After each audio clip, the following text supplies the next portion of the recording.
বৃহত্তর বাজারঘাট বেতুবাড়ি জিপির আমরা বিজেপির কার্যকর্তা, যারা প্রবীণ কার্যকর্তা, বুথ কমিটির সভাপতি, বুথ কমিটির সদস্যবৃন্দ সহ আমাদের এপি সদস্যার প্রতিনিধি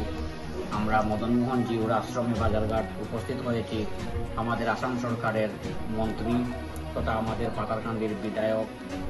মাননীয় শ্রী কৃষ্ণেন্দু পাল মহাশয়ের 52তম জন্মদিন উপলক্ষে। তো আমরা এখানে আজকে সবাই মিলে সমবেত পূজা অর্চনা করি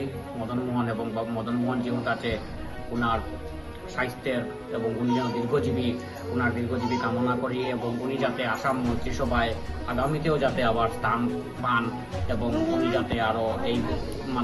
আরো বড় দপ্তর লাভ করেন এবং আসামের মধ্যে একজন অন্যতম মন্ত্রী হিসাবে প্রতিষ্ঠা লাভ করতে পারেন, এটাই ভগবানের কাছে আমরা মদনমোহন জিউর কাছে আমরা প্রার্থনা করি এবং যাতে উনার আগামী দিনগুলো যাতে ভালো কাটে, উনি ভালো থাকেন, সুস্থ থাকেন এবং আমাদের মধ্যে সবসময় আমাদেরকে উনি